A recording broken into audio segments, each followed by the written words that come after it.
আমাদের দলের ভারপ্রাপ্ত চেয়ারম্যান স্পষ্ট বলে দিয়েছেন, আমরা তো 2 বছরের 3 বছর আগেই সংস্কার নিয়ে যে কথাগুলো হচ্ছে সেই সংস্কারের বিষয় আমরা জনগণের কাছে পেশ করে রেখেছি 31 দফা।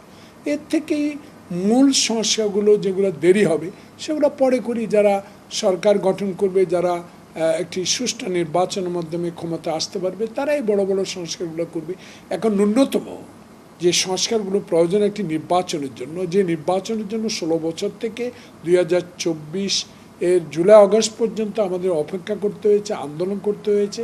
সে আন্দোলনের পরে ফ্যাসিস্ট সরকার বিদায় নিয়েছে। সে এমন একটি নির্বাচনের জন্য আমরা কথা বলে আসছি। বাংলাদেশ জাতীয়তাবাদী দল ও সমমনা দলগুলো, আমাদের নেতা তারেক রহমান সাহেব দীর্ঘদিন দেশের বাইরে থেকে আমাদেরকে সাংগঠনিক শক্তি অর্জন করে আমাদেরকে সকল আন্দোলনে সম্পৃক্ত করেছেন। বিষয়টা এখন খোলাসা। এই সরকার হলো জনগণের সরকার, এই সরকার বিপ্লবের সরকার, এই সরকার আন্দোলনের সরকার, যে নামেই ডাকুন। আমরা চাই অনতিবিলম্বে একটি নির্বাচন, যে নির্বাচনের মাধ্যমে জনগণ সরকার কায়েম হবে। সে সরকারই মূল সংস্কারগুলো হাত দিবে।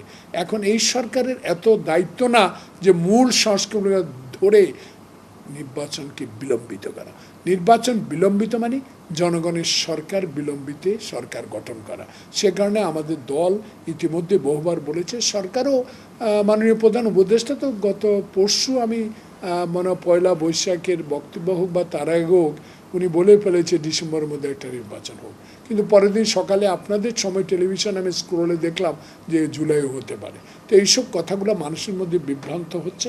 একটা নির্দিষ্ট রোডম্যাপ দেওয়া উচিত, রোডম্যাপ আসা উচিত। সে কারণে আগামীকাল আমাদের দলের শীর্ষ পর্যায়ের যারা আমাদের নীতি নির্ধারক, তারা সরকারের কাছে অ্যাপয়েন্টমেন্ট চেয়েছেন, সরকারও অ্যাপয়েন্টমেন্ট দিয়েছে। আগেও যেভাবে কথা বলেছে, এখনও জনগণের প্রত্যাশা পূরণে যা যা প্রয়োজন সেই কথাগুলো দল বলবে বলে আমি আশা করি।